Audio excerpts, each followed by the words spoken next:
Welcome everyone to this explainer. I am so excited to have you all here today, whether you're a hardcore biology student, a researcher looking for a quick refresher, or honestly is just someone who's super fascinated by how things actually work at the microscopic level. Well, you are definitely in the right place. Today, we're going on this really cool journey straight into the molecular kitchen of biology. We're going to explore the literal step-by-step recipes that scientists use to hack cells. I want you to imagine, just for a second, that a cell is like a super complex machine, right? And it's running on a very strict pre-written manual. Now, what if you wanted to rewrite that manual? How exactly do scientists convince a living, breathing cell to just open its doors and accept a brand new set of instructions, like foreign DNA or RNA?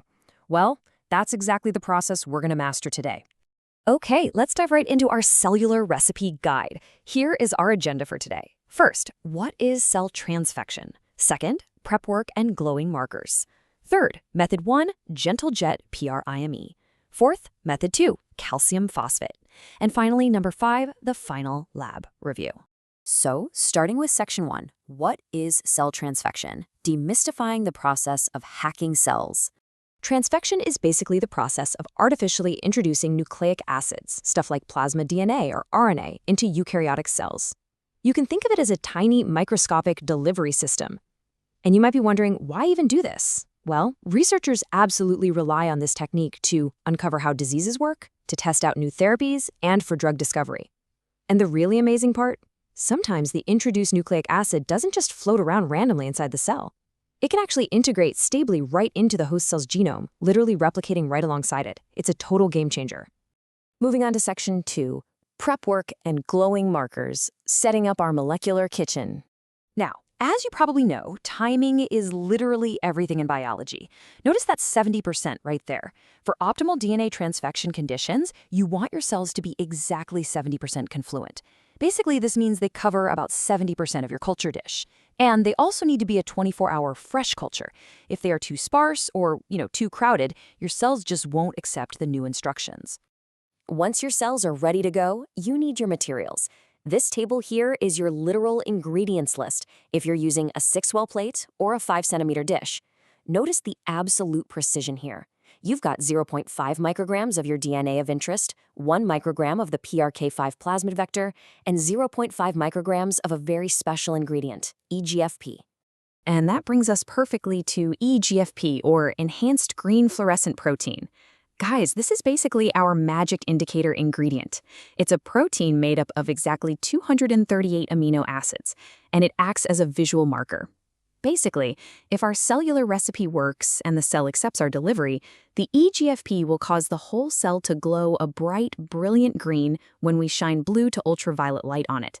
It is just such an incredible visual reward for a successful experiment. All right, section 3, method 1, gentle jet prime, the quick and easy cellular recipe. Here are our prep steps, and what's really cool to notice is how low the reagent amounts are. That's exactly what keeps this method so gentle on adherent cells. So first, you're going to dilute your DNA, EGFP, and plasmid into just 200 microliters of jet prime buffer. Mix all of that up by vortexing and give it a quick spin down. Next, you add a tiny, and I mean tiny, 4 microliters of jet prime reagent. Vortex that for 10 seconds and spin it again. Finally, just let the whole thing incubate for 10 minutes at room temperature. Super easy. Okay, once that incubation is up, it's delivery time. You'll want to replace the old cell medium with 2 milliliters of fresh medium. But listen carefully here. This is a big one. Do not pour the new medium directly onto your delicate cells. Always let it run gently down the wall of the dish. Then add your transfection mix drop by drop. Gently tilt the plate back and forth just to distribute it evenly and put them away. You'll come back to analyze your glowing green results 24 hours later. Now let's look at section 4, method 2, calcium phosphate, the classic coprecipitate technique. Before we actually jump into the steps for this one, we really need to understand the biological science behind this specific recipe.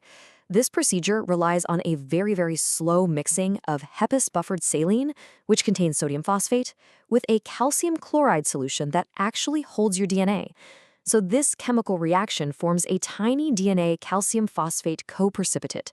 These tiny little particles adhere right to the cell surface, and the cell essentially swallows them up through a totally natural process called endocytosis. Pretty wild, right? Because we're trying to form this incredibly delicate co-precipitate, careful chemistry is absolutely vital here. First, mix your DNA and plasmids with water up to 124 microliters. Then, add 41 microliters of calcium chloride. Now here is where you really have to act like a true patient researcher. You need to add this mix drop by drop to a tube of Hebs, making sure to shake well after every 4 to 5 drops. Finally, just let it stand for 20 to 30 minutes so those microscopic particles have time to properly form. Now we deliver our classic recipe.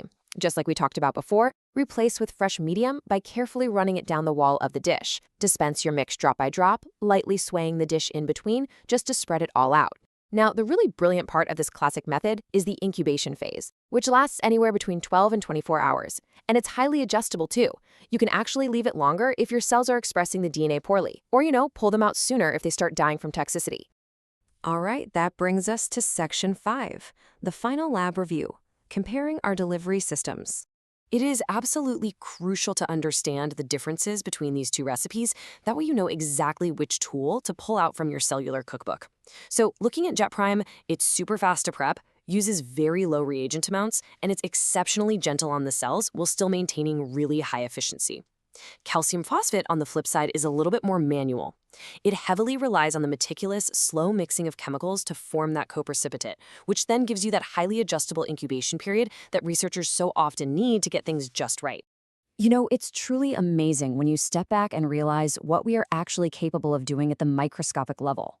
You now completely understand exactly how scientists use these biochemical delivery systems to quite literally change the fundamental behavior of a living cell and visually confirm their success with the beautiful glow of green fluorescent protein. So I want to leave you with this thought to ponder today. Now that you actually have the literal recipes to rewrite a cell's manual, what kind of cells would you engineer? Thank you guys so much for exploring this fascinating topic with me, and definitely keep that curiosity glowing.